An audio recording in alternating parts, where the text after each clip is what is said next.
Good afternoon, and this is Chris with the Eclectic Radical. As always, I'm Chris Richards, the Eclectic Radical. If you haven't yet, please hit the like button and the subscribe button and keep getting this in your box. It should be a shorter show today once Youri and Dr. Kuznick get here. But right now it looks like I'm the one here, so I figure I should start by talking a little bit about what's happened since Sunday's show. Obviously, we had Donald Trump get up in front of the country and the world and threaten to end the Iranian civilization if they didn't make a deal with him right away. And since then, according to the news that I've been able to follow, Iran has shut off all diplomatic discussion with Trump in response to the threat, saying, if they're just going to be threatened like that, it's not worth talking.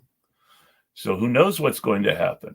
I know that Peter said early in the show on Sunday, I'm hoping to ask a few questions about this again today, if I can remember. Hi. Hello, Peter. Just as a heads up, I am already live. I went ahead and decided to hang out there for a moment and be a little vulnerable while I was waiting. So sorry to keep you waiting. I've had the craziest day today. Nine interviews today at least, and more requests coming in. I'm not shocked. I'm sort of glad we had this. As I was just saying before you came into the backstage to join the stream, I was just saying, Trump said we're going to end the Iranian civilization if they don't make a deal with us, which seems to feed directly into some of what you were saying on Sunday about nukes. As I said, I did in one of my interviews this morning. I think I've done 4 already. One of the interviews with RTVI, which I think is the Russian diaspora network. I think that sounds about right. Russian Television International or something like that. Yeah, it's not RT. It's the opposite. Yes. But they were asking me really good questions. They were asking me about the nuclear threat. What's Trump capable of? And I said, when I started writing the articles on Al Jazeera and doing interviews and warning about this, initially people were skeptical about the idea that Trump is capable of using nuclear weapons. Now nobody's skeptical. What? Everybody takes it very seriously because the guy is batshit crazy.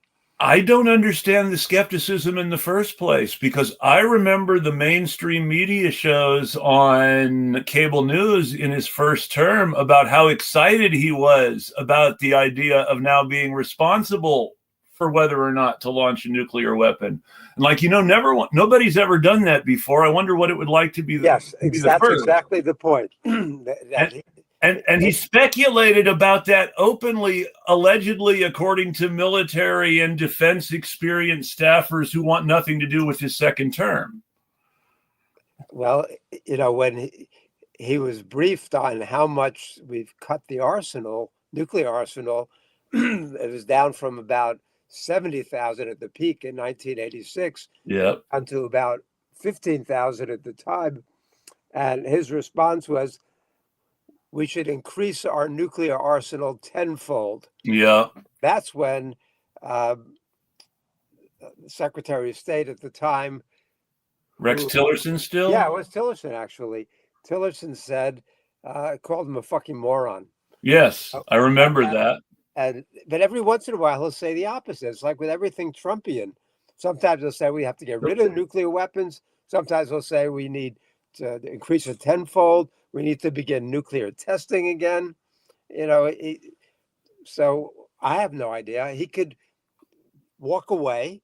He could say we've achieved all our objectives. Iran has already been bombed back to the Stone Age and we're getting out. Or he could say we're going to use nuclear weapons. He's capable of any extreme. And he's capable of going back and forth. I mean, He's capable of saying we're getting out, and then shooting a nuke as soon as we're out. I mean, who knows what's going on in his brain? I don't like to use the term batshit crazy because honestly, I've been reading up because of what happened today in 1926. I've been reading up a bit on how actually mentally ill people act. Oh, well. Today in 1926, an Irish woman named Violet Gibson tried to blow Benito Mussolini's brains out. She was not charged by the Italians. The Italian police had to act to save her from a lynch mob. They didn't want a diplomatic incident with the United Kingdom, so they sent her back to the UK. And the UK, as a courtesy to Mussolini, locked her up in Bedlam. And she stayed in hospital for the rest of her life. Oh boy!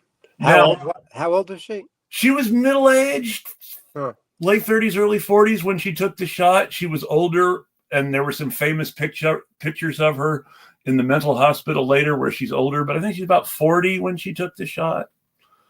She tried to shoot him twice. The first time he moved his head, and she grazed his nose in a scene that I imagine would actually be weirdly parallel to the alleged assassination attempt on Trump a while back. And then she took a second shot that missed entirely. But she had gone to a lot of rational thought, thinking about her suicide attempts in the past, her time in hospital in the past. And she decided, my life's been so screwed up anyway. I could do something that could make it worth spending the rest of my life in an institution, and I might accomplish something good if they don't stop me. So actually batshit crazy people think in really rational and sometimes benevolent ways, which Trump would never do. No, he's incapable of it. It's sad. So I did this interview, and then James Carden put it out on the Realist. Was called the Realist Review. Yes. And he took out the questions and just used my statements, and he put it out as time for the 25th Amendment ? Yeah, seriously. Yeah. There's a book by all people, Spiro Agnew. Oh my gosh. Spiro Agnew wrote a sort of Robert Ludlum-esque style thriller about the cabinet having to decide what to do at Camp David when the president goes insane. That's funny. Spiro Agnew. He was governor of my state once. He was the first Republican to be governor of Maryland since the Civil War and Reconstruction era. Yeah. He did it by making nice with groups that would generally be considered liberal, and then he screwed them all over in front of TV cameras his entire term as governor. Yeah. It was a piece of work. And it's that, and Delaware and Maryland aren't that very far away and have very similar local political machines. And it always occurs to me that just a year before Spiro Agnew resigned in 1973, Joe Biden was elected to the Senate in Delaware in 1972 and made the famous speech to a reporter where he basically said that he was there to sell himself to the highest bidder. Thanks for joining us, Youri. Sorry about that. Health issues. Chris knows I'm a sufferer of gastroparesis, so there. It's been a crazy kind of day, so we understand. Peter is talking about the multiple interviews he's given in outlets that I am pretty sure were not American, because while I've seen U.S. news talking about it, they don't ever seem to have any academics or international lawyers or foreign diplomats on. It's just them talking. Well, it's often well. I assume, Peter. By the way, you if there was an Olympics and how many interviews, I believe you and Professor Moranzi, the Iranian academic who often speaks, and pushes back against all anti-Iran stuff. Yeah, I think if there was an Olympics medal, I think he would probably arguably would get gold, and you would probably get silver in how many interviews. Well, he and I have been on together also. So yeah, it's fun to do it with him. I'm just looking here. I just got another request from Al Jazeera. This would make number 10. That would be my 10th today. Considering their location, I imagine the folks in Qatar are extremely interested in what's going to happen next. This was reaching out from Al Jazeera's DC office. Of course. New.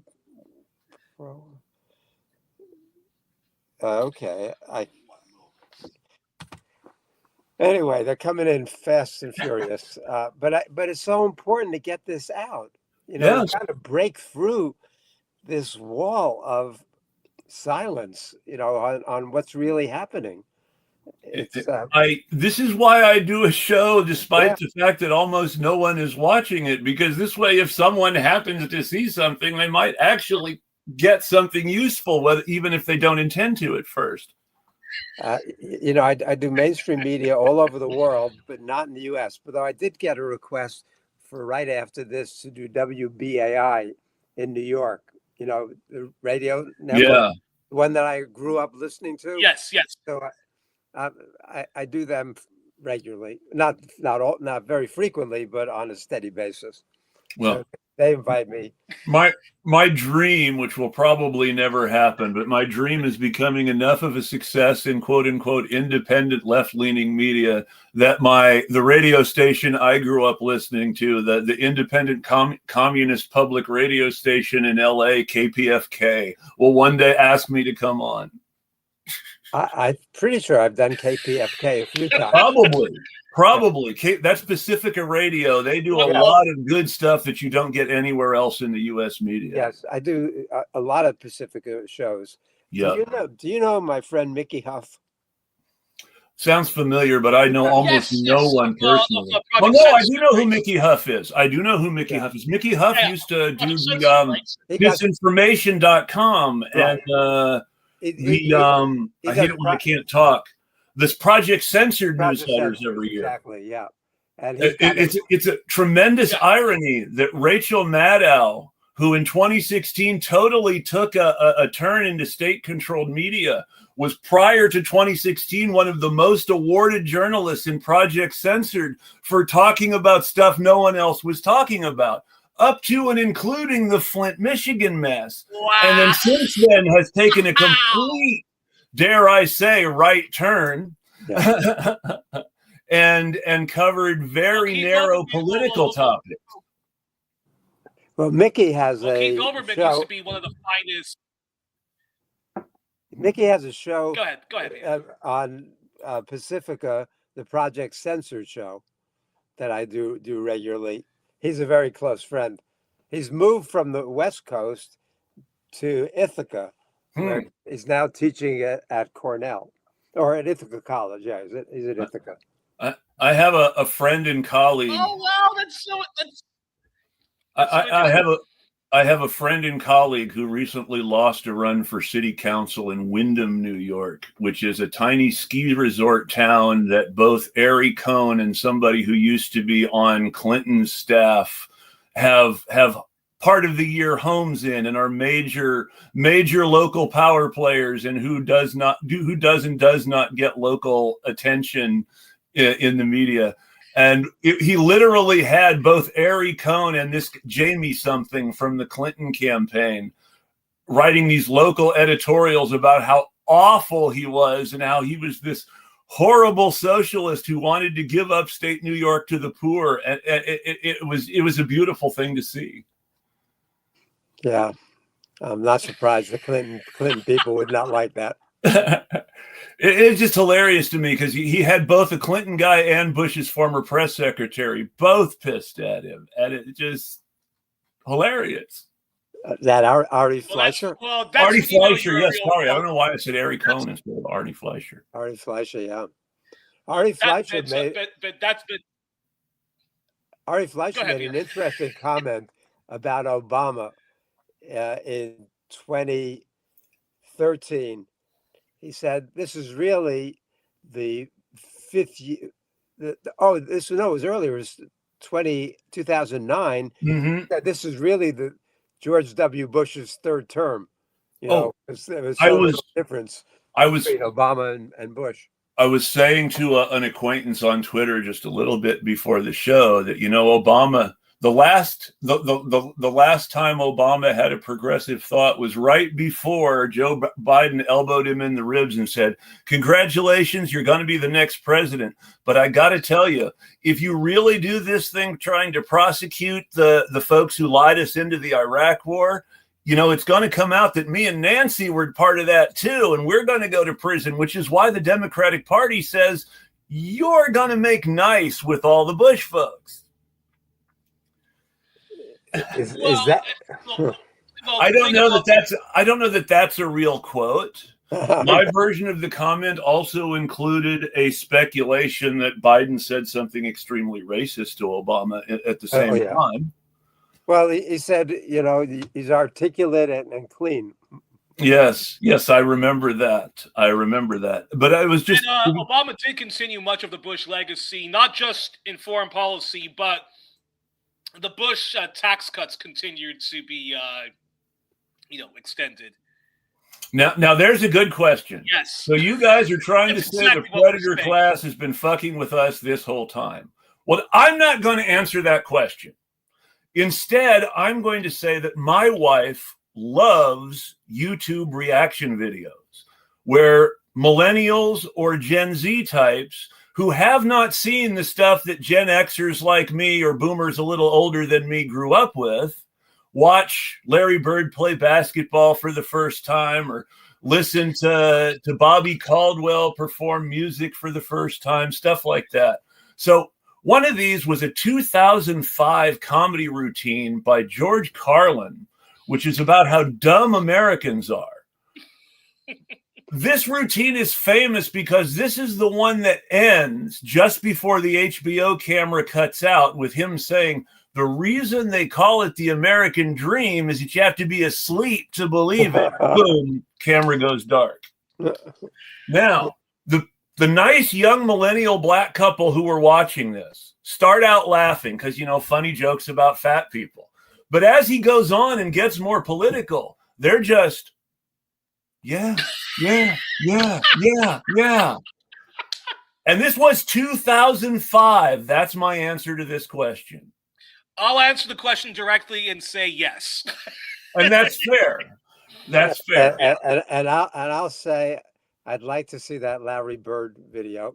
There's some great. He was a great passer. I mean, he could do everything. If honestly, I'm glad to talk to someone else who remembers the NBA of that time because Youri's not a sports guy.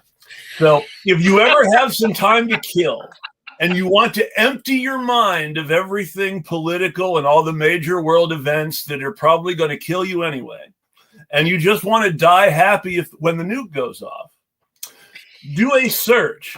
The first one, there's the documentary, of course, A Courtship of Rivals, which was made 10 or 20 years ago about Larry and Magic, but people watch that and react to it. There's the ESPN classic documentary about Larry Bird from the 90s. People watch that and react to it.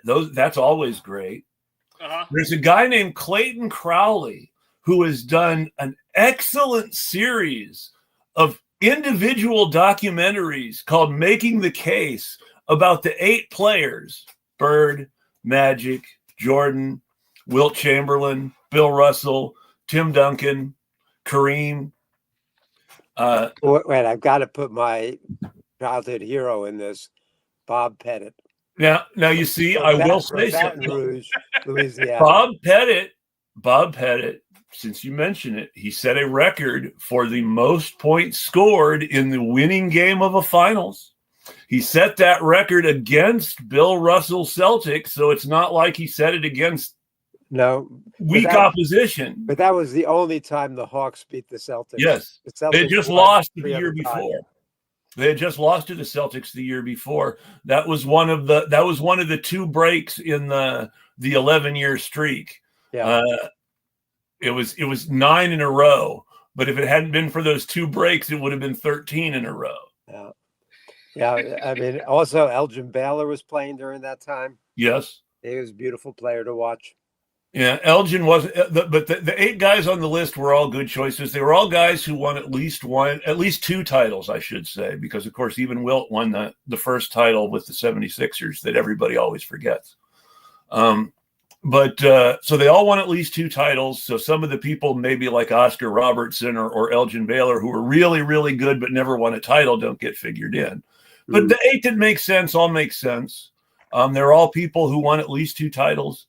They're all people who had these storied careers where everybody. But what's really important is this guy makes these really good videos that make all sorts of sense, and he is able to put himself in his journalist role so that when he's making the case for Wilt, he'll point out all the advantages that Bill Russell had compared to Wilt. And then when he's making the case for Bill Russell, he'll say, okay, but let's look at this.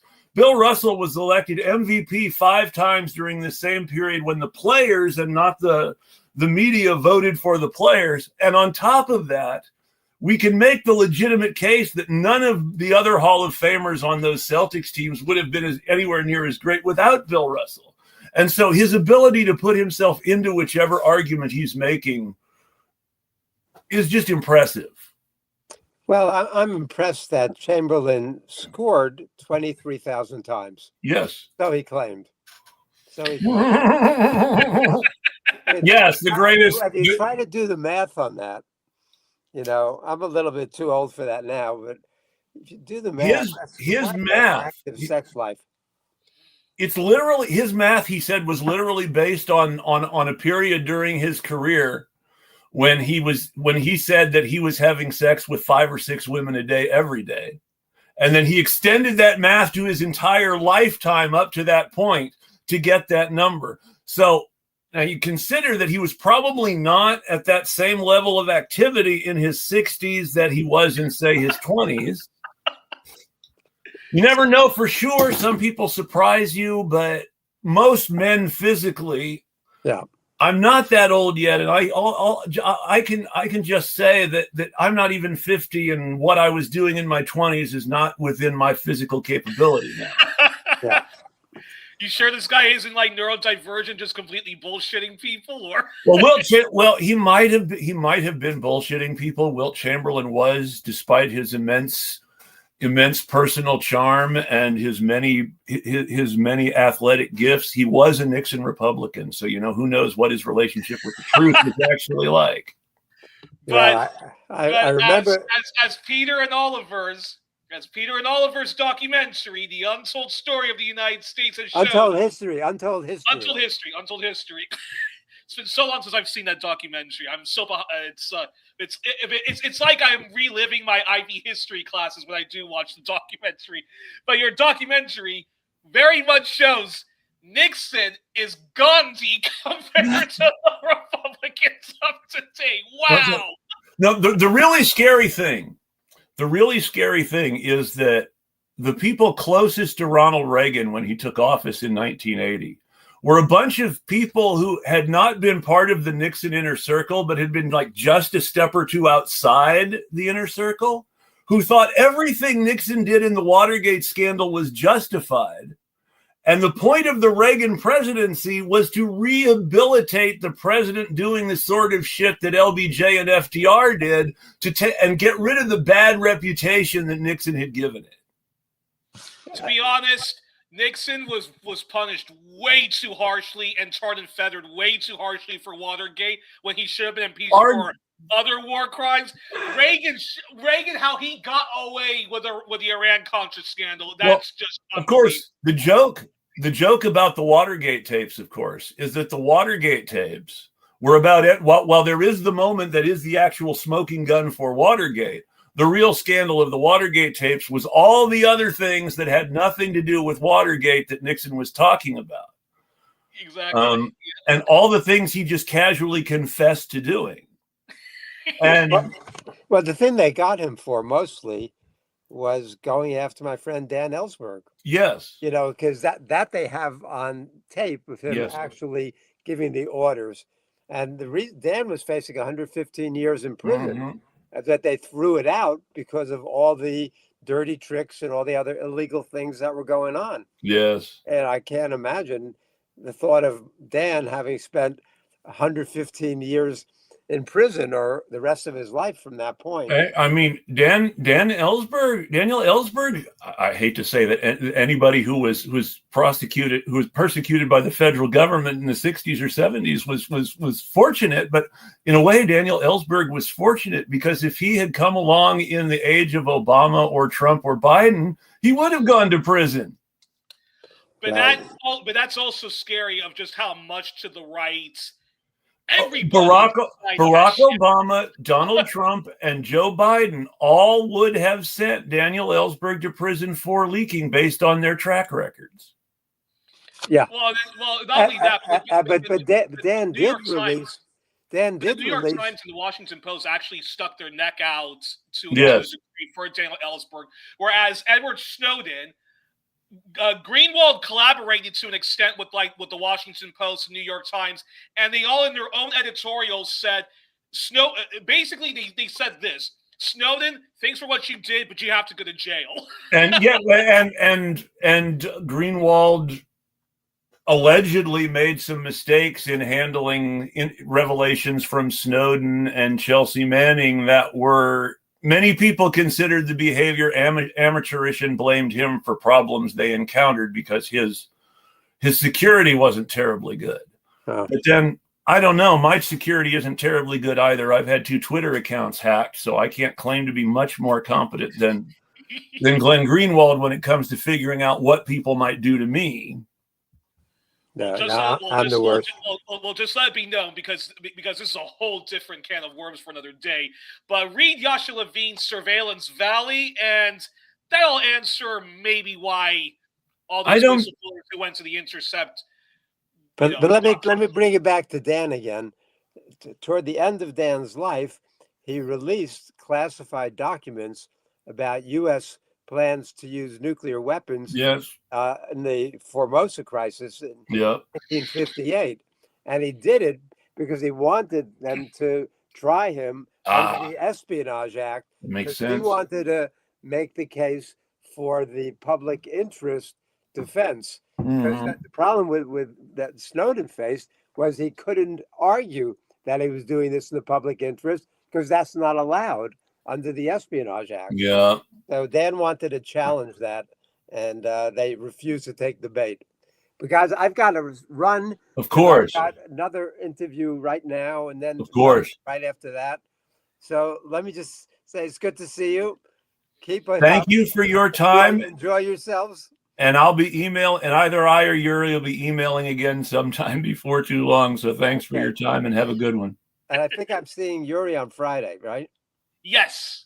No, not this Friday, I believe. Friday after, okay. Exactly, yeah. But you'll contact me again, remind me. Definitely. Okay, take care. Take care. Thanks, Peter. So, folks, that's Dr. Oh, let me go ahead and help you get out. Sorry. There you go. Oh, what the hell did I miss?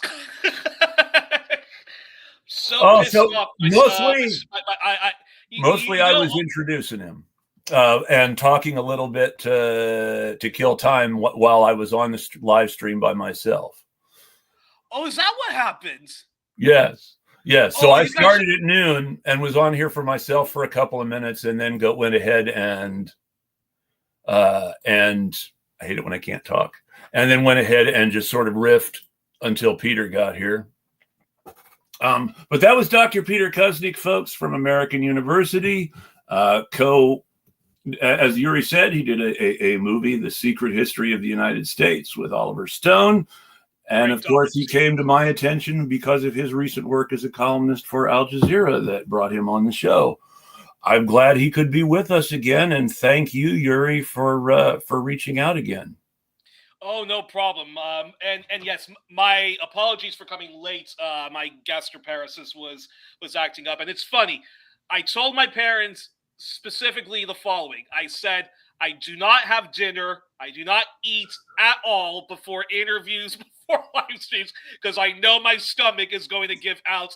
And that's exactly what happened, even if it was the lightest meal in the world. And so apologies for that. No, I mentioned it before. That's one of my wife's ailments too. And so I understand how that goes. There are some times when she really can't eat much at all. Yeah, awful condition. But did Peter answer questions that you wanted to ask him specifically about Iran? Well, I mean, we were able to talk about the fact that, you know, he called this, and it was the same week that he was on the show with us talking about this, that Trump threatens Iran and Iran stops talking to Trump, and now everybody's talking about this. And it's just sort of fortuitous that we had already had the follow-up established, but when everything started to get even weirder. So I'm glad that we had this scheduled already. But go ahead. Go ahead. No, you go ahead first. I was just going to say, if there's any sort of future and the world doesn't go up in flames, we should keep inviting him back reasonably often. But definitely. Definitely. I will make sure that happens. But no, it's I don't know really what to say anymore about the current state of affairs. I'm just I'm happy that Iran is. Well, what else could Iran do but try to defend itself? And and the people there are really, out in the streets defending their sovereignty, and they know that's hey, they've been waiting for this day, and this day has finally happened. And every knockout punch they give back to the U.S. is a punch for everybody that's under the boot of Western imperialism and all of its proxies. The media was trying to run a what I would call a rally around the flag story around here, talking about a U.S. pilot who had been shot down in Iran, and that they're trying to quote unquote find him before he becomes a hostage, unquote. Yeah. And it's like, when we're bombing them, and we get caught, we're prisoners of war, not hostages. If we went, on the other hand, when we grab the wife and child of somebody in Iran and threaten to deport them, we're holding that wife and child hostage. So let's get all this really clear. If Americans seized Iranian diplomats or their families and held them in ICE jails, negotiating their return to Iran for concessions, the U.S. would be holding those people hostage. But if U.S. pilots are shot down while bombing Iran and are captured by Iranians, they are prisoners of war. That's how this works. Except if you're in Guantanamo Bay. You're not a prisoner of war. You're just a terrorist that has no legal civil liberties whatsoever. Well, don't get me started on that. It's unbelievable. I mean, like, from Meng Wanzhou, the CFO of Huawei, to Alex Saab, who was a Venezuelan diplomat, who I believe has been re-kidnapped again. I haven't heard if he's been re-kidnapped, but I know we kidnapped Maduro. We have kidnapped President Maduro of Venezuela is being held hostage and treated as a criminal illegally because Donald Trump wants to.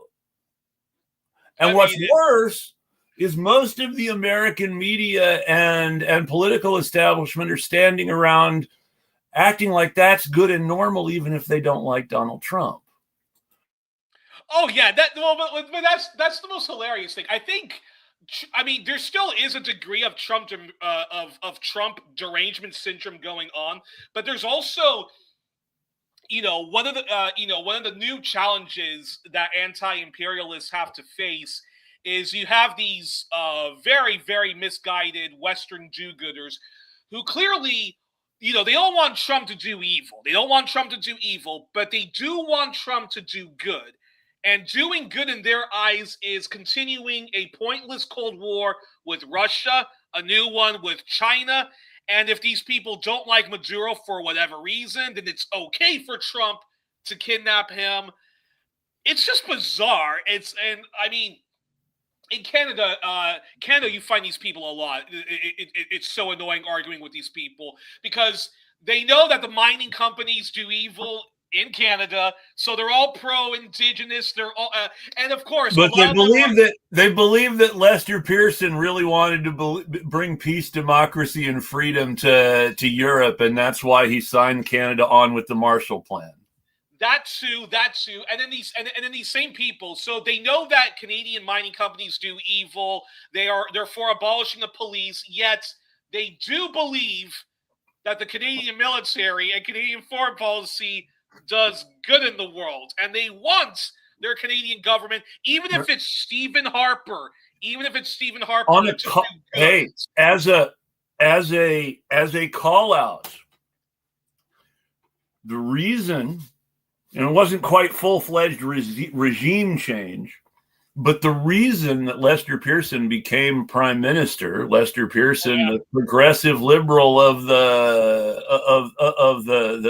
50s, the reason Lester Pearson became prime minister is because conservative John Diefenbacher wasn't actually willing to sign Canada on to some of the nastier elements of the Marshall Plan, because he actually didn't want to perpetuate some of these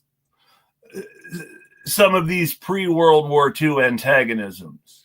Yeah, Diefenbaker did not want American nukes in parts of Canada, and for that, JFK basically did. I guess you could say, arguably, regime change was kind of like a color revolution. I mean, the kind of stuff that the U.S. and its allies, including Canada, do all the time in terms of. Better example, it's like, remember during the war on the first Iraq War and the War on Terror, even countries that weren't getting along with us at the time, France and Germany, elected their right-wing parties. Specifically because they thought their right-wingers would get along better with Bush and be able to accomplish something more coherent and credible in international affairs, because at least they would speak the same language as Bush.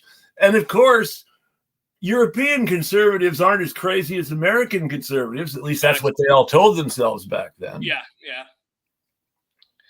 Although, funnily enough, you had Tony Blair, who. I want to mention this. It feels like this is a response to the question before when our viewer asked. So you guys are trying to say the predator class has been fucking with this the whole time. So this is an answer to that. It feels like they are.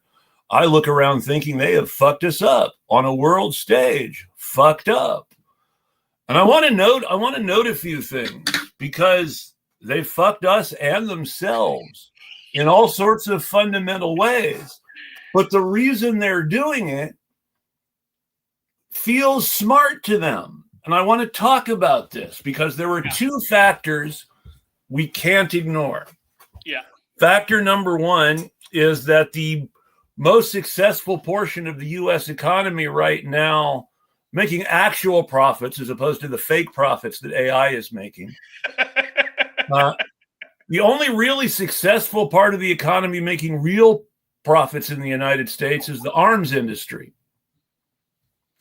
And the arms industry makes more profit if more people are buying bombs because they're being dropped and fired.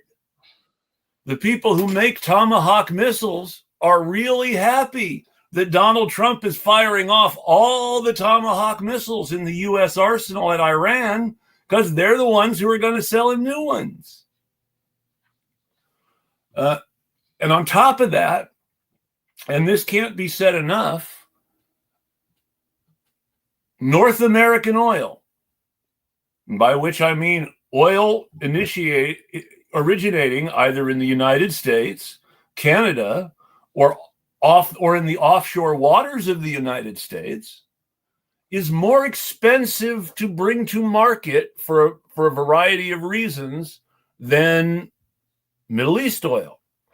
Iranian oil, Saudi oil, Iraqi oil, they're all pretty clean on a not polluting scale, but on a petroleum to other things scale. It's easier to refine. Mexican oil, United States oil, and Venezuelan oil all cost more to refine than Saudi or Iranian oil. Now, Canadian oil is mostly fracked. Fracking is more expensive than traditional drilling and the traditional oil drilling. So when the price of oil goes up across the board, people who are invested in Canadian and American oil companies are seeing their investments get a comparative advantage against BP's investments in Iran right now. Interesting.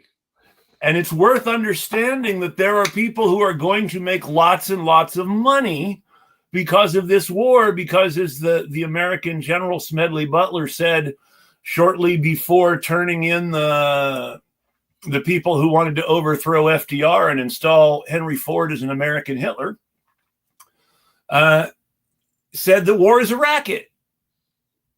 And war is a racket.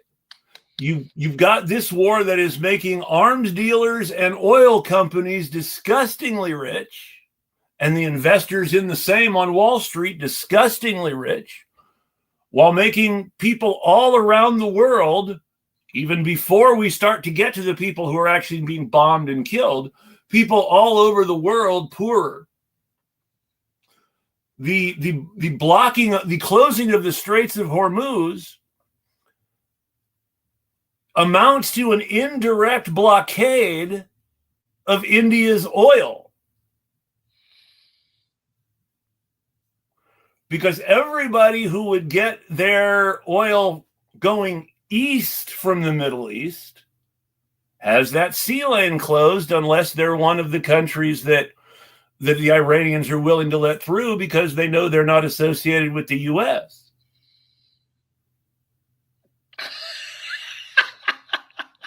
So it's like we're not even the ones being worse fucked by this. The people being worst fucked by this are American allies in the Far East, who I'm pretty sure were one of the many cooler heads trying to prevail. We talked about Taiwan. We talked about Taiwan last week. How the heck are we gonna defend Taiwan from China if Taiwan can't get oil for its navy? Those Aegis destroyers that we gave them back in the 90s and made such a big deal out of and still talk about now, even though they're so long obsolete, they still run on bunker fuel like all other ships, right? It's crazy. Yeah. What a dark I think it's worth, but at the same time, our ruling class, I've talked on the show before about, what if Epstein is just sort of representative of our ruling class as opposed to something weird and unique? So what if Trump is more representative of our ruling class than those nice liberals on CNN and MS Now want you to believe? Well, the Republican Party. I mean, he's a tax cheat. We know that's pretty representative of the American ruling class. He and his siblings went to a great deal of trouble to steal their inheritance from their father while their father was still alive. We know that's kind of representative of the American ruling class. Right-wing shock jock, far right-wing shock jock. He's done a lot of flirting with the media for no other reason than to make headlines, even if it means looking bad. We know that's fairly representative of the American ruling class. So what if all of the things about Trump that the media treats as so horrific from an American president is actually fairly representative of the donor class that more than anyone else decides who the American president is going to be. Well, and again, like I find when you look at just the if you look at just the Republican Party is, I mean, even though the Liberal Party of Australia, the National Party, the Conservative Party of Brits, and the Conservative Party of Canada, all parties I would never ever vote for, but the Republican Party I find does take the evil of we love capitalism, we love the free market. I'll give you they do take it to a whole nother level. I will give you the best example of how the Republican Party in the U.S. is still one of the worst in the world, despite all the competition out there that they've been given since Trump became president. Yeah. But in Germany, Alternative for Deutschland has to pretend to dislike Hitler. Now, part of that is because of the Holocaust laws and the anti-Nazi laws in Germany. But part of it is also the general good taste in Germany, where even if you're in a private setting where you're not going to be prosecuted for breaking the law, people would punch you in the mouth if you start talking about how much you love Hitler. That's just not done anymore. In the United States, Republicans openly talk in their online meetings about how much they love Hitler. Or how much they love Andrew Jackson. The difference is, I mean, there still is a huge fight for people who want to wave the Confederate flag, the flag of slavery, the flag that's all about destroying the United States. We're supposed to be one USA, and But you know, the thing about that is not that I am by any means. Jackson was a horrible person, but if you look at his personal history, can you imagine Jackson bailing out a bank the way our politicians do now? I mean, the fundamental political conflict of his career was him killing the second bank of the United States. I'm trying to imagine the man who killed the national banking system that was created to stabilize American finance and prevent banks from going out of business would have advocated for bailing out a bank. So, I don't think they would like Andrew Jackson. Do you think the bar is too low or the bar is so high for other like right-wing assholes around the world to top the Republican Party? I'll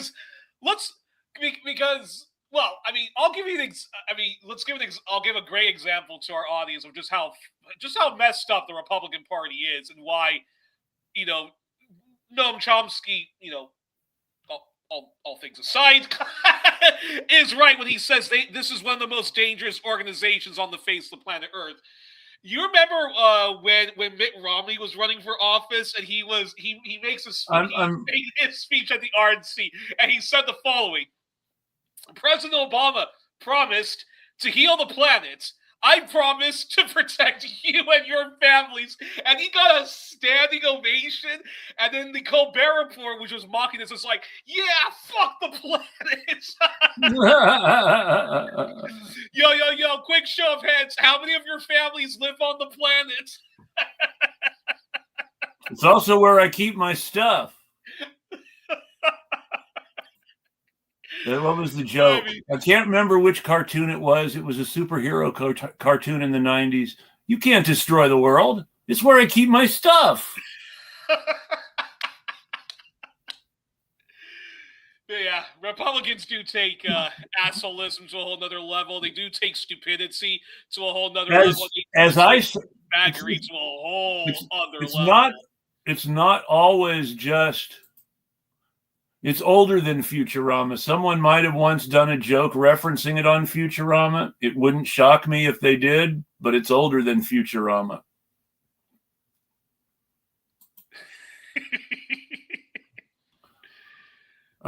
It's not The Simpsons either, sadly. I can't remember what it was, though. It's depressing. Might have been Animaniacs. No, it was The Simpsons. Homer says it. Homer says it. You can't destroy it. It's to the aliens. The first episode with the aliens. You can't destroy the world. It's where I keep my stuff. Homer says it. Oh, So boy. really close, really close. It was The Simpsons, so it was by the Matt creator Groening. of Futurama. Matt Groening, so that's, yeah. Though The Simpsons were completely different on the Tracy Ullman show than in the Simpsons show. You know, in the Tracy Ullman show, Homer was a good dad. Is that true? Homer was a good dad who loved his son. He may not have always been the smartest kid and the smartest father in the world in those jokes, but in the Tracy Ullman show, he was the cartoons on the Tracy Ullman show. He was a good father who loved his kid. He wasn't the complete monster that Homer is in The Simpsons. So at the same time, Homer Simpson is the ultimate expression of George Carlin's stupid fat American. Oh yeah, definitely. I always love that one thing of Carlin's. What am I doing in New Jersey? Which is George Carlin finally really entering his second golden period, and and I think what's his face? Bill Burr was talking about was talking about it in the documentary about George Carlin, very recent documentary, and he was like, and he was talking about how George Carlin by then was kind of sort of out of fashion, was sort of starting to like get back. So he goes to the show thinking like, okay, like, you know, not going to think much of it. And he was actually very impressed how much he laughed from beginning till end, because Carlin really went full far left and really anti-Reagan in that show. Well, in 2005, this is just 3 years before he died. Keep in mind, he died in 2008. Yeah. And you wouldn't have been able to see it with this show if you saw his last show. It's Bad for You. His very last show was called It's Bad for You. I had HBO then. I saw it live when it came out. Oh, nice. It wasn't his funniest show. It wasn't his funniest show for the simple reason that he was less trying to be funny and more expressing his disappointment and disdain for a culture that did not really pay attention to any of the warnings he was giving it. Yeah. And so it wasn't as funny as the Dumb Americans routine, which starts out as this ordinary, I don't like sort of anti-fat sort of thing that it sounds like. As he goes along, you realize he's not talking. It was pretty discriminatory. I mean, us who have the weight we have, we can laugh our asses off about it. But man, if you are obese, if you are my wife, who's bigger than us, was laughing her ass off. But I do get what you're saying too. But he's talking even though some of his physical descriptions are very. He's talking about a kind of person. And that kind of person can be best referred to as an ugly American. And the person he's talking about has bought in, and remember, this is 2005. This is George W. Bush. This is when fascism was really openly winning in an obvious way that white people couldn't ignore, in a way similar to now. Yeah. You have the George W. Bush era, and he's talking about the sort of person who is so happy as a passive consumer paying less taxes that as long as they can walk around the mall and eat fast food, they don't care who dies overseas to maintain their lifestyle. And more importantly, he's talking about a certain kind of boomer who in that period in 2005, not all fat people were these kinds of boomers, but the majority of these kinds of boomers were fat in the way that George Carlin was describing. Baby boomers, I call them. And it's one of those things where it starts as what sounds like a mean fat joke and what is a mean fat joke, but it turns out that it's not about the fat people, but rather about the people who are fat as a symptom of their general decadence, as opposed to people who are overweight. Yeah. Even though, like I said, it does get very visceral and clear in its nastiness about their physicality too. You can't deny that. And I would not make those jokes myself. Exactly. But I understand the point he's making using that humor. And people today who claim that they are trying to live up to Carlin by making nasty jokes about trans people weren't listening to Carlin carefully enough. I'm so glad you mentioned that. So glad you mentioned that because, well, anyways, I'm so glad you mentioned that because I completely agree with you. And also, George Carlin never picked on marginalized people. He may have made a joke or two, but he never ever picked on marginalized people. You watch any George Carlin show, even the ones where he's not a flaming fire-breathing left-winger, and he's always attacking the powerful. Religion, not even a specific political party, but the politics of all. It's incredible, very incredible. I love the joke he says. Everybody over 10 wearing your hat backwards. I can't take you seriously. You'll never be as cool as black people. White men, stop wearing your hats backwards. Exactly. And I think in his list of people who should be killed, he was talking about like white guys who shave their heads bald. So he was like, it looks cool on black guys. On you guys, it looks like it's a repulsive. If you really want to grow bald, do what I do. Wait a while. Well, there's no point in looking like a freshly circumcised dick. There's a joke he tells about the kind of people you don't want to be behind on the road. And the two people that he points out are as the kind of people you don't want to be behind are once again avatars for a certain kind of conservative mindset. He says you don't want to be behind men with hats or women who are too small to see through the front windshield over the steering wheel. Both of which tend to fall into a stereotype of a certain kind of white supremacist that was already becoming a thing in 2005 and are everywhere now. The guy in the camo with the hat and his tiny wife who is allegedly over 18 but doesn't look it. Yeah.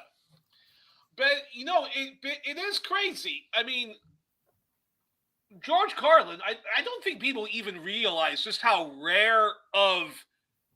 not just only rare of a person, but a very rare stand-up comedian, because he punched up constantly, never punching down. And it's, in fact, I was thinking of doing a show one of these days asking, is stand-up comedy and even satire dead nowadays?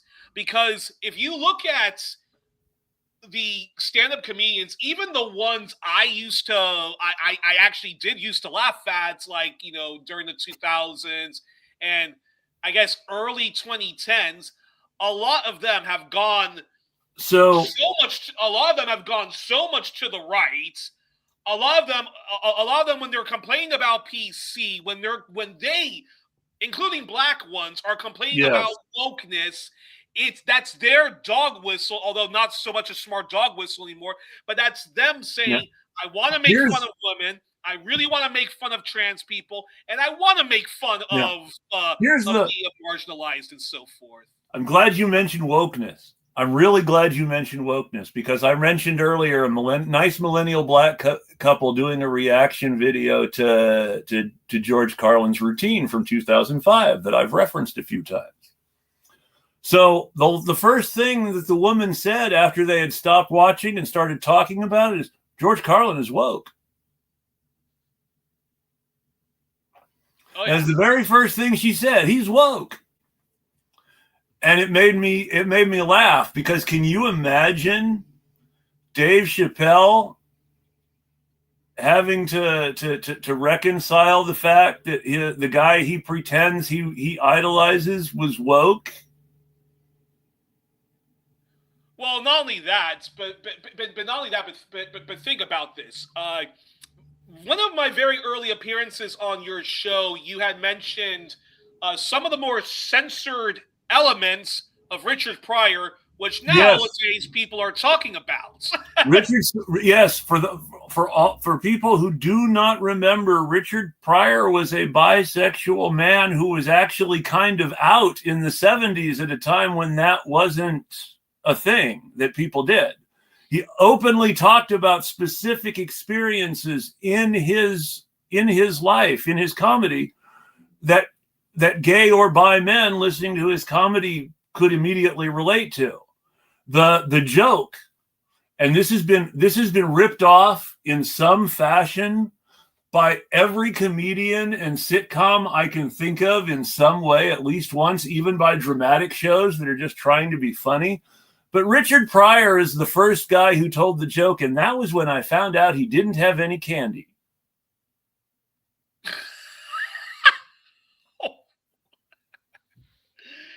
But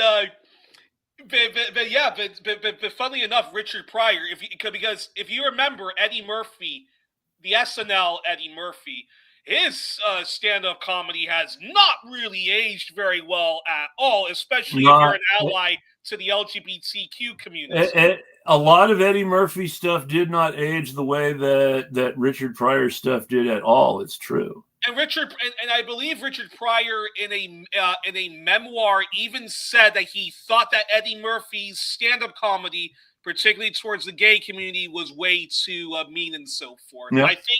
And I think he always had that in the back of his mind, which is probably why when he did work with Eddie Murphy in a brilliant movie, Harlem Nights, which is criminally underrated and overlooked and was wrongly tarred and feathered by the press, I think that's probably one of the reasons why he had a little bit of a distance between him and Eddie Murphy. But I also think that was the beginning of his multiple sclerosis coming about. So him starting to have serious relapses and becoming less relapsing and remitting and more chronic.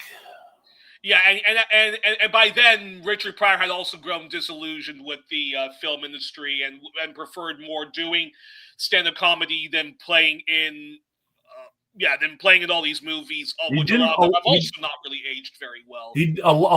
Some of those movies were really, really, yeah. I mean, the movie that he did that ages the best is Brewster's Millions.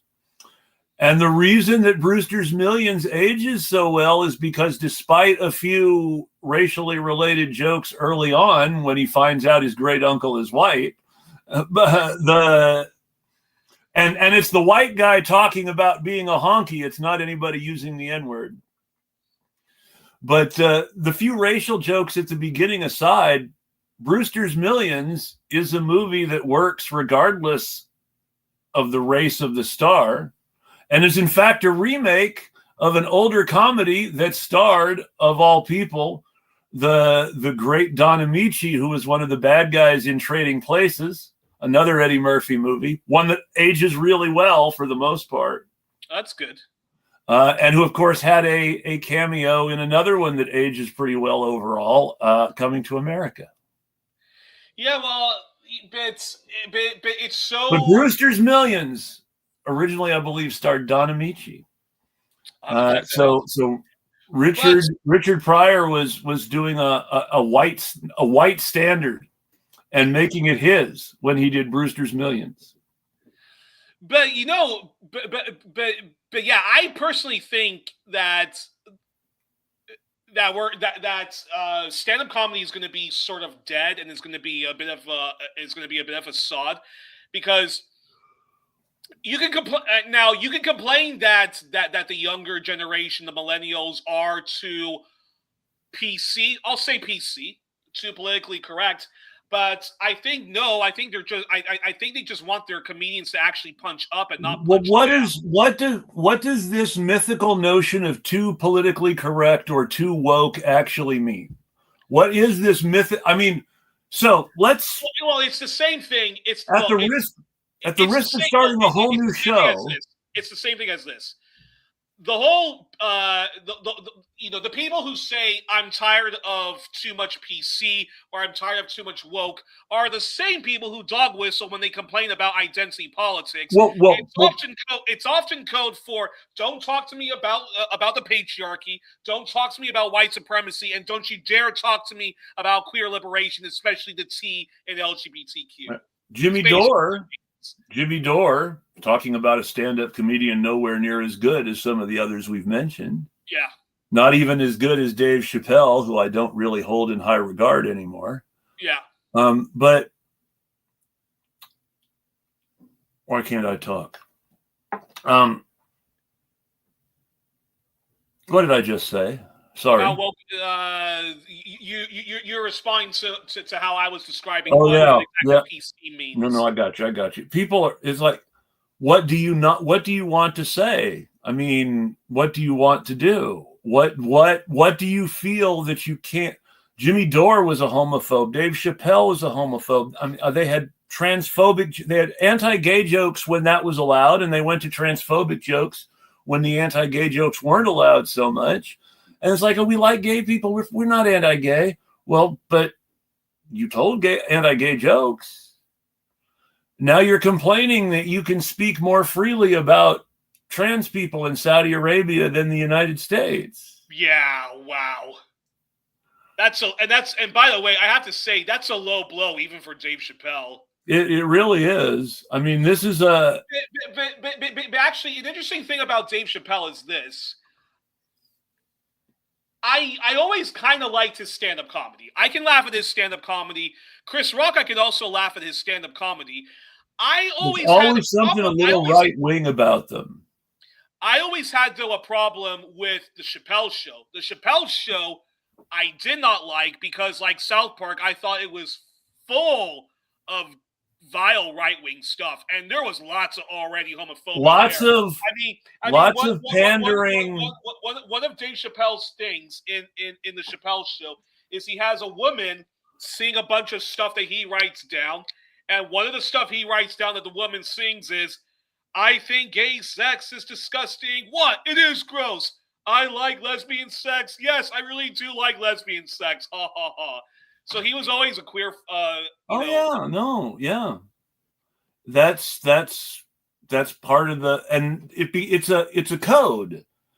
Going from not liking gay people to not liking trans people, but being okay with gay people just means you're moving your bar with the rest of the homophobes. Homophobes decided, okay, we'll accept a certain kind of well-off white gay person who wants to pay less taxes, and in return, they'll help us kill all the other gay people, and then we'll kill them. I think I remember there was an obnoxious Irish comedian. By the way, the worst stand-up comedy. I mean, go to the UK. That's where you'll also find just like people really not funny. There are some really bad American comedians in that category. There are some right-wing people who, like the guy who made the Puerto Rico joke at the Republican National Convention that made such. He's not funny. He's not. I remember there was an obnoxious Irish stand-up comedy who was performing at the Just for Laugh festivals in Montreal or somewhere in England, Live at the Apollo or something. He was making fun of gay marriage, going, "Oh my gosh, the gays are getting married and so forth, ha ha ha." And I thought to myself the following: if you were in that marginalized group, you would not think that this joke was funny. Speaking of the Irish, today in history, Canada, there's a Canada tie in here too.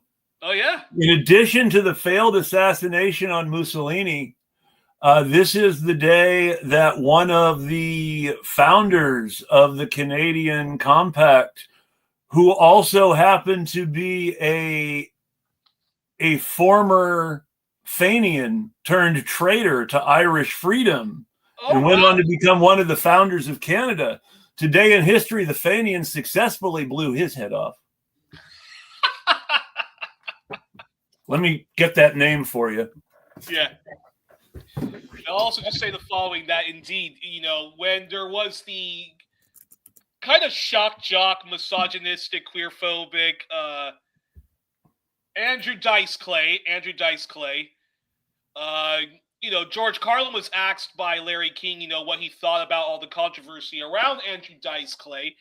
And Carlin, basically, his position was that, look, he has the right to his free speech, but comedy should be about punching up, not punching down.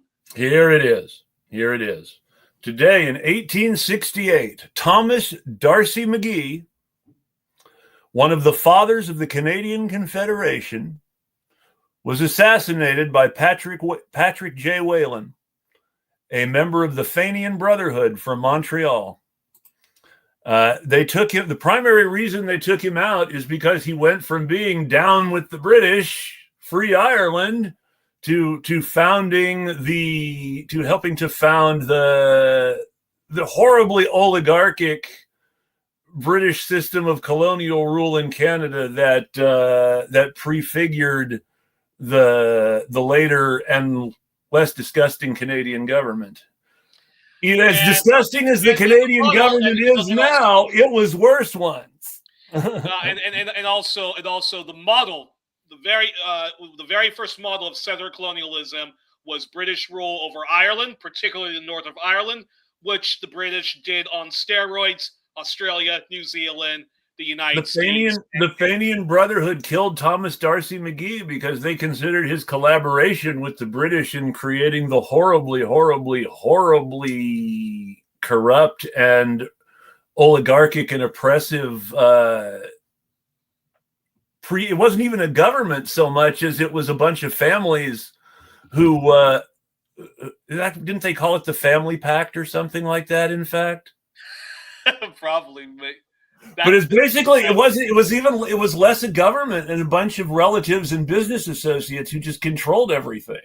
I think the Hudson Bay Co. I think it's probably what it started with, the companies and stuff like that, and company control, and then it became Upper and Lower Canada, with Lower Canada being French Canada and Upper Canada being English Canada. And the government of Upper Canada was like the most corrupt venal mafia ever to be legitimately appointed to have charge of a British colony anywhere, and that's saying something. And apparently, when it came to World War I, the Canadians of the British Army, British Empire Army, apparently the Canadians were the most. Were the ones the most prone to doing war crimes against prisoners of war and so forth. Well, I can tell you two things. Yeah, I can tell you that the largest sheer number of British Army casualties in World War I were Canadian. There were more Canadians in the British Army than native-born Brits. And that the highest casualty rates by percentage of the British Army were the Australians. Yeah. So the Brits were basically using the Canadians and the Australians as cannon fodder for the real English. Yeah. Unbelievable. Unbelievable.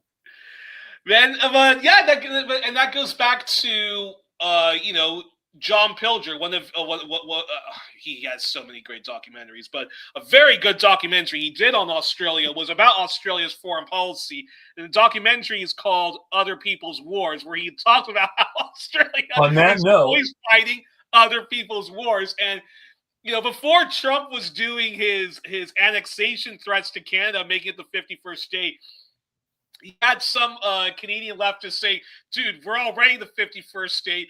But John Bilger, when he was alive, was arguing that Australia was the 51st state, especially because the U.S. and Britain, with the Australian elites, did a coup against Gough Whitlam because he wanted to close CIA spying bases and whatnot. Well, I mean, Australia was literally the only U.S. ally that went into Vietnam with us. Openly.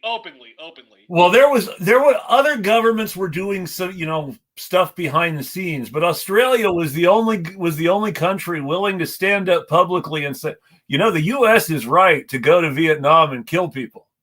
Yeah, exactly. No, and they were also part of the coalition of the willing. Canada, just like what they did with the Iraq War, Canada preferred to be behind the scenes. Britain definitely preferred to be behind the scenes. New Zealand was second fiddle to Australia, but as you say, like it really was like Australia that was like, yeah, this is the war to like eradicate the commies and so forth. But let's be honest.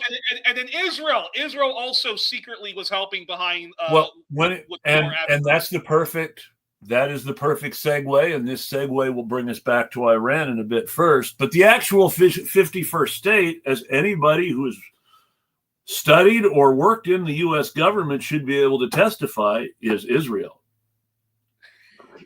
There are more, as a simple percentage of the population, more, despite the fact that there are a lot of Russians who started coming to Israel in the 90s, particularly, the largest group as far as presence in the political system, presence in the business system, visibility in media, Americans. There are a lot of Americans in Israel. I'm not surprised. There are a lot of quote unquote Israelis who are Americans and who are still in the U.S. And this dual citizenship thing is not a dual loyalties thing per the trope, as some would have you believe. Yeah. It's because the headquarters of the settler movement that transformed Israel into Bibi Netanyahu's Israel specifically is not headquartered in Tel Aviv or Jerusalem. It's headquartered in New York City and Los Angeles. And by that, of course, I mean the Jewish Defense League, which was founded by Meir Kahane, who then went back to Israel and founded the Koch Party. The only actual convicted terrorists who, by the way, are so far right. Now, Likud is far right, but they are so far right that they actually make Likud seem somewhat normal. The Koch Party are so far right that the guy from the Koch Party, which can't call itself the Koch Party anymore because they were banned legally, but the guy from the Koch Party in the government who was convicted on terrorism charges by the Israeli government is one of the people that Smotrich, one of the people that Netanyahu had to make nice with in order to get out of his criminal complaints, because his friends in the ultra-right, ultra-Orthodox Shas party were starting to think, we're religious and you're a corrupt motherfucker.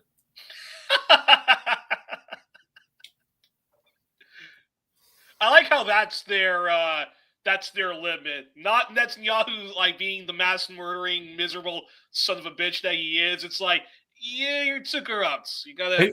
Hey, let's remember that the only political coalition in Israel that favors an immediate peace with Hamas on Hamas's terms represents 0.1% of the Israeli electorate. Yeah, exactly.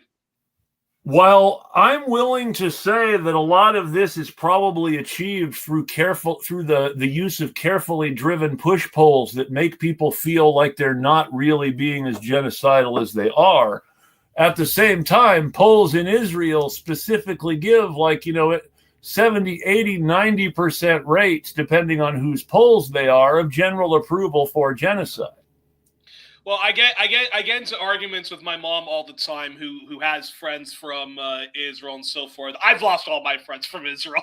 I had a friend in Israel, but yes, I've lost them. Yeah. And me and my mom, we always get into these arguments because she basically has basically the argument goes like this. I say the following, that most Israelis unfortunately do agree with Netanyahu and the far-right coalition, and she says that you cannot say that there are good people in Israel who protest their government, and I counter back saying, yeah, you can count them, and it's less than the nail on my thumb. Of the Jewish leftist anti-Zionist voices. Yeah, so in the 1990s, Yossi, I have trouble keeping my Yossis straight in Israel. Yossi Klein? I think it's Yossi Klein. There's another Yossi who was involved in the party at the same time with a different last name, but I think I'm thinking of Yossi Klein. But anyway, in the 1990s, there was a guy named Yossi Klein who came on, I'm definitely right about this part, came on American TV all the time. He's a member of a small far left party in Israel. And like Peter, he spent more time, he was never on Israeli TV. They wouldn't invite him, but he was invited on foreign media to talk about the pro-peace side of Israeli politics all the time. Very specifically, a guy named Lee Klein, no relation to Yossi, who was a sort of moderate Clinton Democrat talk radio host in Los Angeles around that time, yeah, would frequently have debates between Yossi Klein and Irv Rubin, who was the chairman of the aforementioned Jewish Defense League, and who, in another interesting commentary about terrorism, who killed himself in LA County Jail after being arrested in connection with a bombing attempt that was supposed to blow up Darrell Ice's office. Why? Because Darrell Ice's parents were from Lebanon. You've got to be kidding me. The Darrell Ice? The Darrell Ice. The same Darrell Ice. Irv Rubin of the Jewish Defense League was so anti-Arab, he was going to blow up a pro-Israel Republican congressman for being an Arab. Oh, by the way, tying this to George Carlin, even though he did not, because he knew that it could cost him his job, but he's also one of the few stand-up comedians who, when talking about Christian extremists, Muslim extremists, added Jewish extremists. And in one of his shows, he talked about double standards and how language is used. My favorite Carlin routine. I will paraphrase. I can't quote it exactly, but I will paraphrase. So here in the United States, we call people who kill other people murderers, but not in the Middle East. We call Middle Eastern murderers terrorists, but not if they're Israelis. Israel calls their terrorists commandos. Exactly. Yeah. That was from the show Doing It Again. Now, of course, let's remember that the United States also calls its terrorists commandos and special forces and quite a few other things. Green Berets and Rocky and Rambo.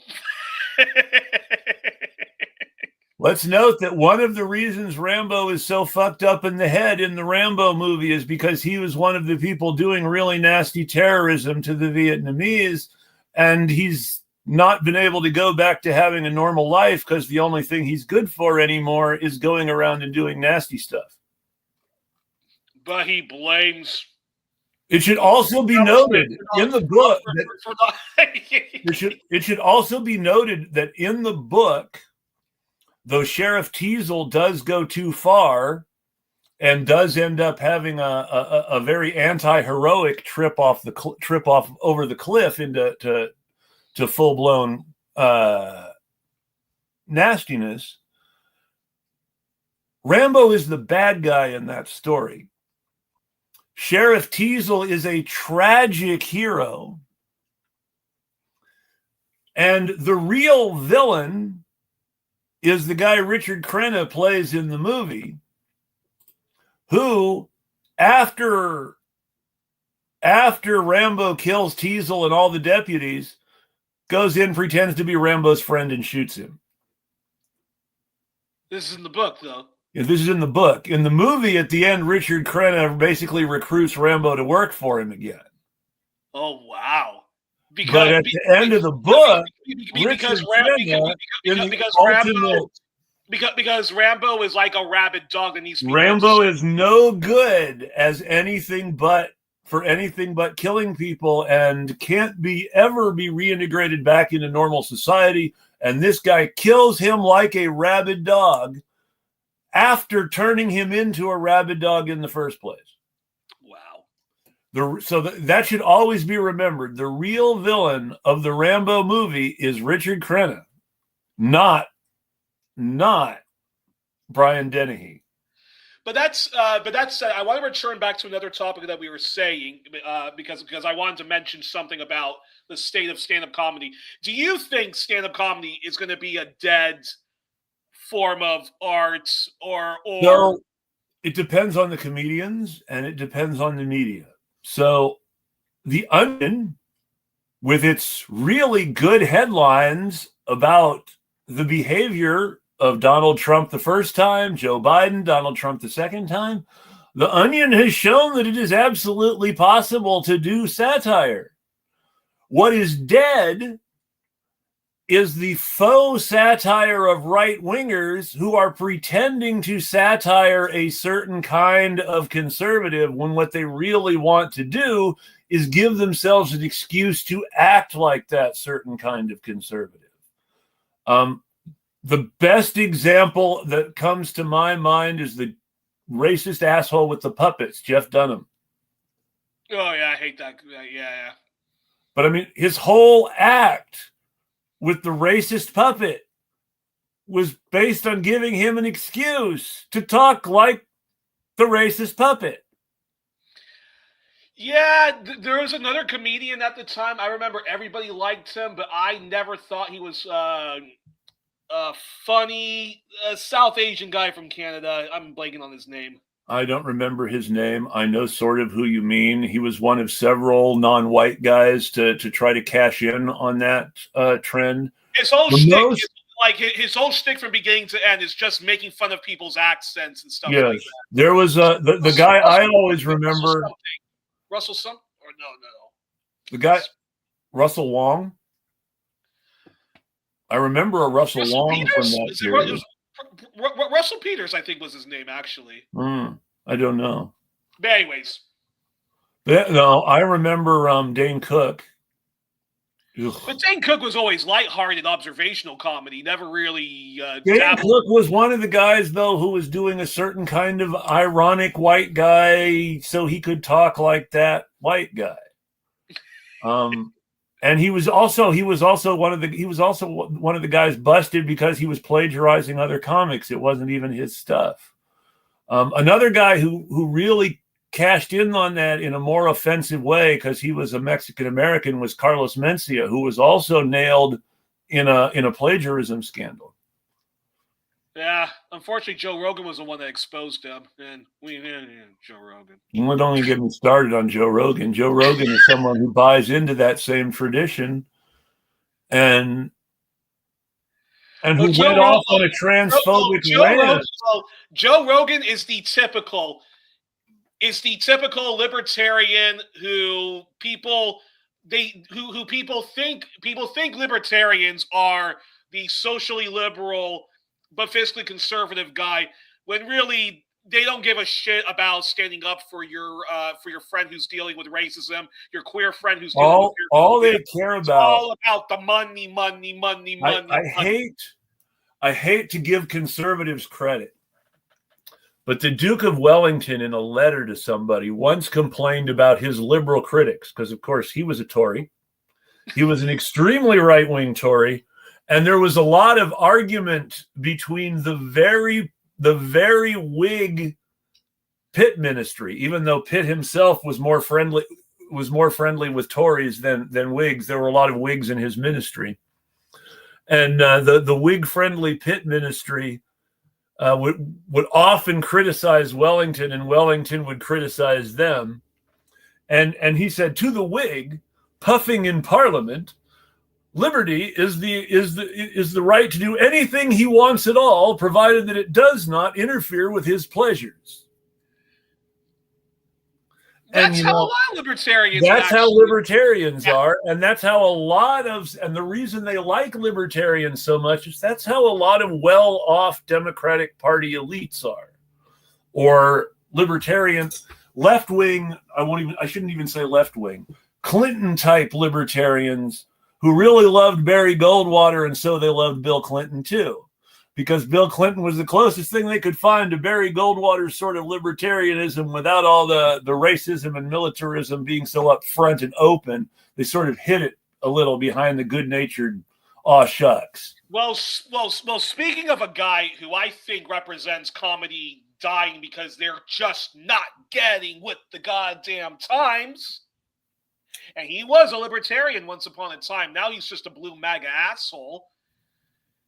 This idiot liberal or idiot libertarian, Bill Maher. I've never liked Bill Maher. Oh, no, that's not completely true. Sadly, once upon a time, I was fooled by Bill Maher in his politically incorrect era back on Comedy Central. And I really approved of the way I really approved of his, we kind of deserve 9/11 routine.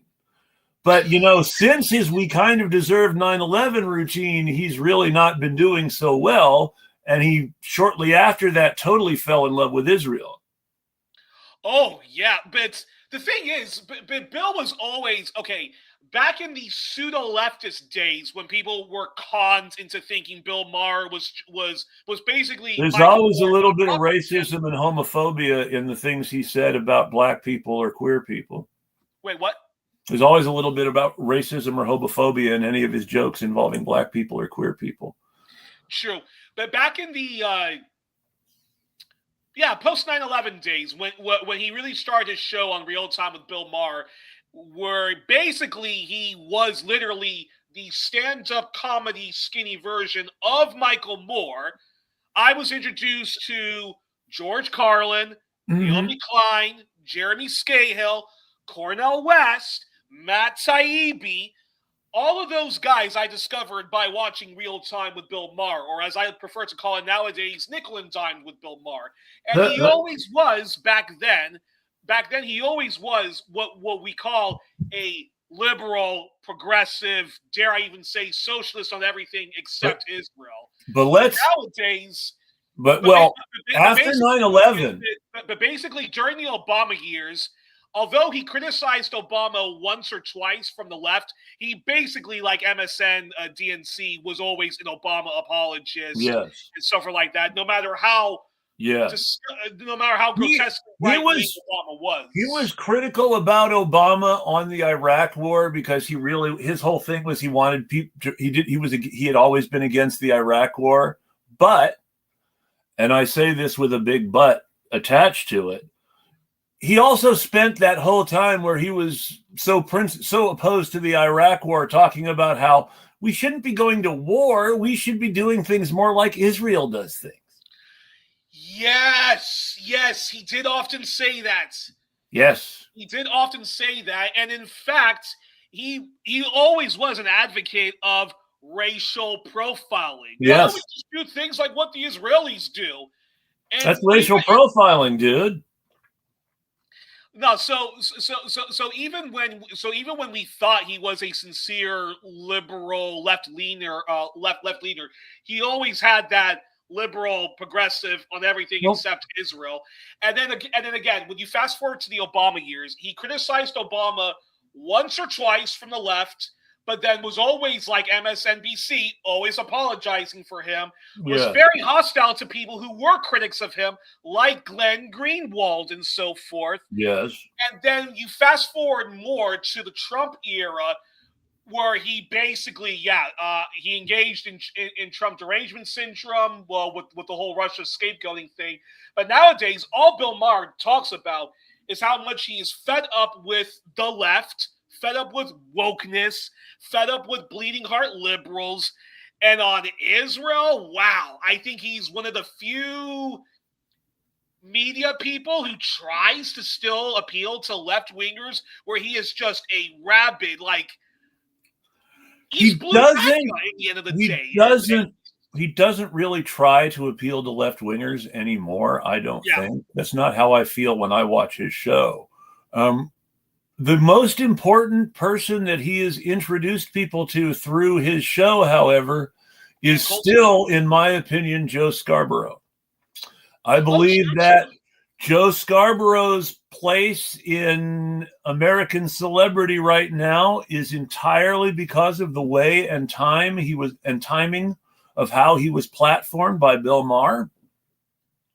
Interesting. He was the Republican congressman everyone liked because of his appearances on the Bill Maher show.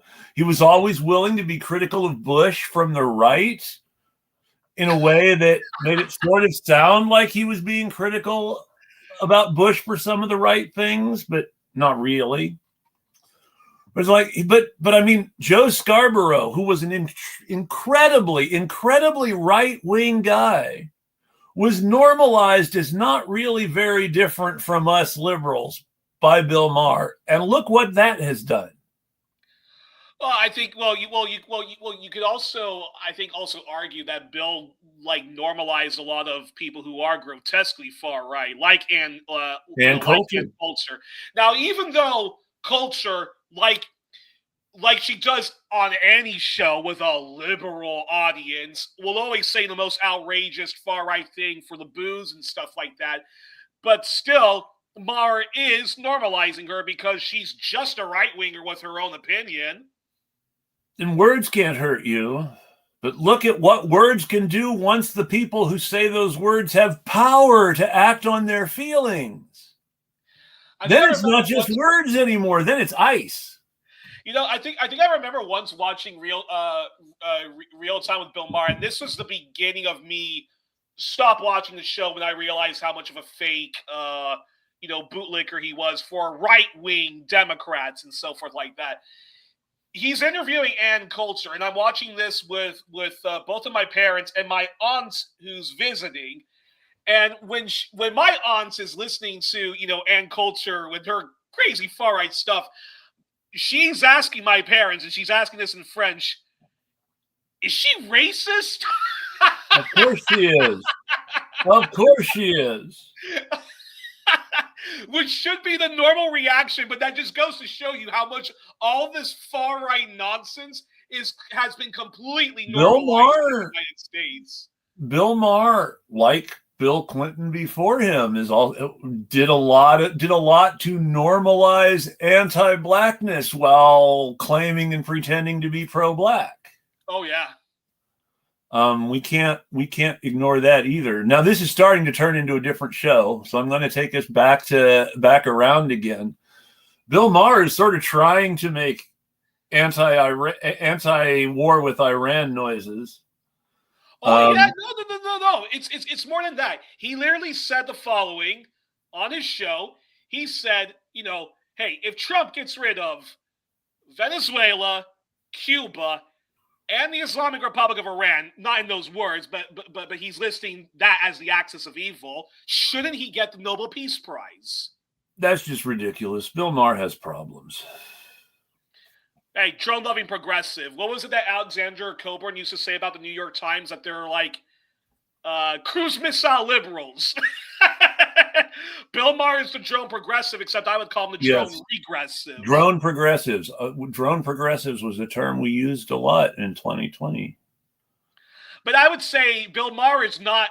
But I would say that Bill Maher because the people who say that they're liberal or they're socialist or they're progressive on everything except Israel, I actually want to call bullshit to that and say you're aggressive on everything, especially Palestine, especially Israel. You can't support what Israel does without supporting a system of Jim Crow style apartheid and forced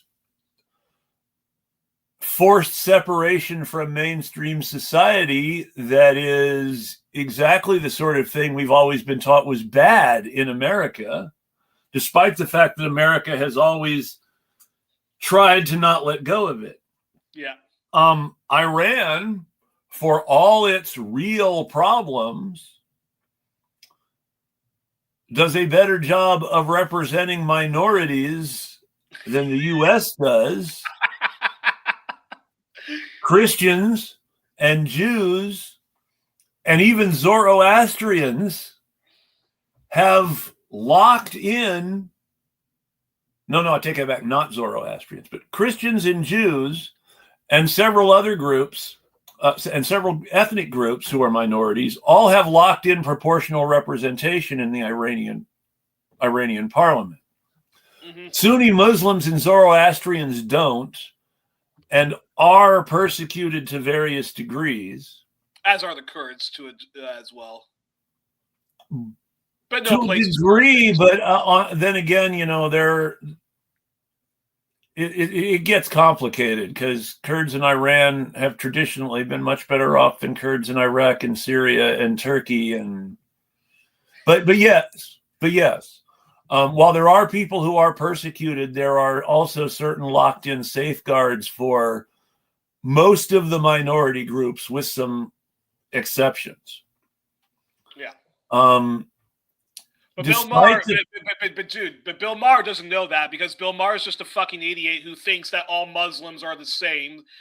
You try to explain to him Lebanon. But, I dare anyone to try to explain to him Lebanon or Sam Harris, and they would just say, "I'm sorry, this is too complicated for me. Bye." But as someone unwilling to whitewash Iran, and as someone who does support the Communist Party of Iran, at the same time, I have to admit that Iran, with all its problems, is more democratic than the United States of America, because they don't have an electoral college, and they do have guaranteed proportion for most of their minorities, which the United States does not. If the United States had the kind of proportional representation that it should, we would have more black Republicans from the South, and not just one or two here and there. But we got to bomb Iran back to the Stone Age and make it an ISIS hellhole and make the MEK have a comeback, or just bring back the monarch. And both sides of the American duopoly system, Democrats and Republicans, are agreed that Iran is our greatest enemy. Yeah. And so how are we supposed to take you seriously, Mr. Democrat, as an opposition party, if you're constantly backing Trump up? No, but you know what that is. But that was what I was saying earlier, is that there is a certain school of thought where you would think where you would think somebody as grotesque as Donald Trump, this is somebody that you don't want to be active on international relations or on the things that are important the most. But these Western do-gooders, these sort of liberals, they want Trump to just do good. So don't cut USAID and stuff like that, but do overthrow the Venezuelan government, the Cuban government, the Iranian government, and light the world on fire. Doesn't do anybody any good, least of all the Cubans, to overthrow the most effective government on the planet. I mean, I may not like any government out there, but if we want to talk about doing crap for their people under horrible conditions, is any government more successful than Cuba? And that's why and that's why I think, like anti-imperialists, I think we have to make a much stronger case of just I don't know. I think the depressing part. I think anti-imperialists are always making a good the case depressing why part. Be anti-imperialist, but it's so ingrained in the mentality of people that we are entitled to do goods or evil outside of the world, but never anything like back at us. So now I'm speculating based on a story I saw, but right now, while we're having this conversation, there is probably a guy who sort of works for Trump on the phone to a guy who sort of works for Diaz-Canel in Cuba, who is saying, all this can be just fine if you guys just liberalize your economy. Here's a list. Yeah. And on some level, and I'm not criticizing. I'm only criticizing Cuba up to a point when I say this. There is a certain point where, people in Cuba might be thinking, well, we have to make this deal in order to save lives. And then make a lesser evil kind of decision like that makes things tremendously worse for people all around the world. Because of Donald Trump's pressure to do all this at this moment. And it's just, I really wish that the Democrats wanted to beat Trump as badly as they keep saying they do. Oh, yeah, but they don't. But they seem to care more about defeating Iran than defeating Trump, and they're not going to defeat Trump that way. I'm going to go ahead and... But this goes back to the problem with the Democrats always, which is, look, when they have a Jesse Jackson, they want to do everything in their power to kneecap that Jesse Jackson and to not listen or even concede to a quarter or just even half or even two major things that movement is doing. And the Democrats have done the same with I think during the Clinton Gore era, they were way more interested in sabotaging Ralph Nader and making sure he didn't get on the stage than actually presenting something that people could vote for. And then we saw all of this with Bernie, even though Bernie is still being a chump and doing his stupid anti-Republican oligarchy tour. Jesse Jackson never, as Renee said when we were talking about this, Jesse Jackson never stopped being a chump for the Democrats either. Yeah. And, ultimately, my final thought, because I'm going to wrap us up here in a moment after I ask you what your final thoughts are, but my final thought is that, the Democrats will always want to beat Iran and Bernie Sanders or Jesse Jackson more than they want to beat the Republicans.